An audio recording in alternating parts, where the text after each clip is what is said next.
अस्सलामुअलैकुम वरहमतुल्लाहि वबरकातुहू। ये तो आप लोगों ने सुना ही होगा कि सच्चे दिल से मांगी हुई दुआ ज़रूर कबूल होती है। और दुआ कब कब कबूल होती है, ऐसे कौन से वक्त हैं जिनमें हमारी दुआएं कबूल होती हैं, इसको जानना हमारे लिए बहुत ज़रूरी है ताकि उन वक्तों में हम अल्लाह ताला से दुआएं मांग सकें। तो ऐसे 10 वक्त इस वीडियो में हम शेयर करेंगे जिनमें दुआएँ कबूल होती हैं। जो दुआ इन वक्तों में मांगी जाती है वो इंशाअल्लाह कबूल होती है।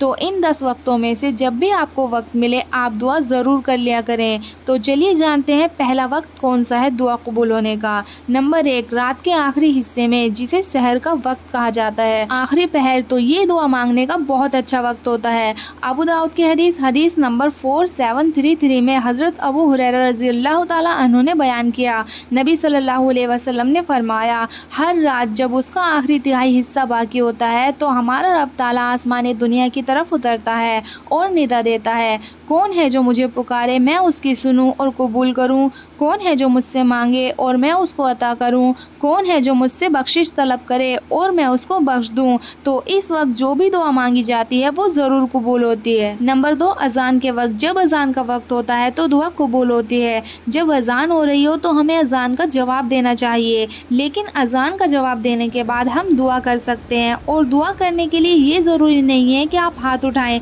बल्कि दुआ दिल ही दिल में भी कर सकते हैं, बगैर हाथ उठाए ज़बान से भी कर सकते हैं। नंबर 3, हर फर्ज नमाज के बाद जो दुआ मांगी जाती है अल्लाह ताला उस दुआ को कबूल फरमाता है। नंबर 4, सजदे की हालत में सजदे में जाकर जो दुआ मांगी जाए वो अल्लाह कबूल फरमाता है। जब बंदा सजदे में होता है तो अल्लाह ताला के बहुत करीब होता है, लेकिन फ़र्ज़ नमाज के जो हमारे सजदे होते हैं, फ़र्ज़ नमाज में कोई भी दुआ नहीं मांग सकते, लेकिन नफल नमाज में हम अरबी दुआएं मांग सकते हैं जो रसूलुल्लाह सल्लल्लाहु अलैहि वसल्लम से मनकूल हैं।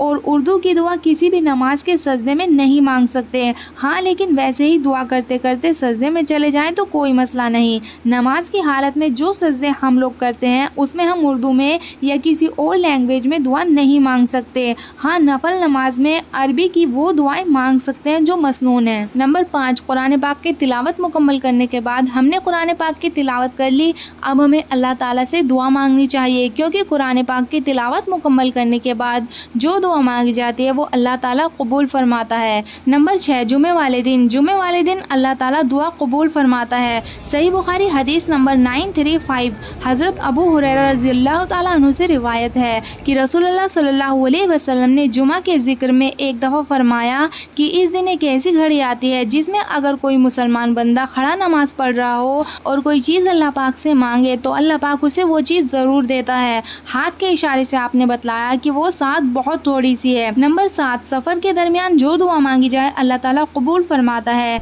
जब आप कहीं घूमने जाते हो और सफ़र पर हो तो जब भी आप सफ़र पर हो दुआ ज़रूर करो, क्योंकि ये दुआ की कबूलियत का वक्त है। नंबर 8, माँ बाप जो अपने बच्चों के हक में दुआ करते हैं अल्लाह ताला वो दुआ कबूल फरमाता है।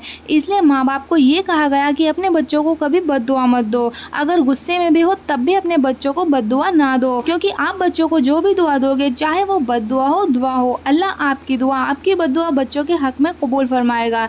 इसलिए हमेशा अपने बच्चों को अच्छी दुआ दो। नंबर 9, बारिश जब होती है तो उस वक्त भी हमें दुआ करनी चाहिए, क्योंकि वो वक्त भी दुआ की कबूलियत का वक्त होता है। तो बारिश के वक्त भी हमें दुआ करनी चाहिए, क्योंकि इस वक्त अल्लाह की रहमत उतर रही होती है। तो उस वक्त अल्लाह की बारगाह में जो बंदा दुआ करता है अल्लाह ताला उस दुआ को कबूल फरमाता है। नंबर 10, अरफा के दिन यानी 9 ज़िलहिज्जा को हाजी मैदान अरफात में खुदा की बारगाह में दुआ करते हैं, अल्लाह उनकी दुआ को कबूल फरमाता है। इसी तरह जो मैदान अरफात में नहीं पहुंच सके हैं तो वो जहां हो वहीं से खुदा की बारगाह में दुआ करें, इंशाअल्लाह उनकी दुआ अल्लाह ताला कबूल फरमाएगा। तो इस वीडियो में हमने 10 वक्त दुआ की कबूलियत के बताए हैं। इन वक्तों में आप जो भी दुआ करोगे इंशाअल्लाह कबूल होगी।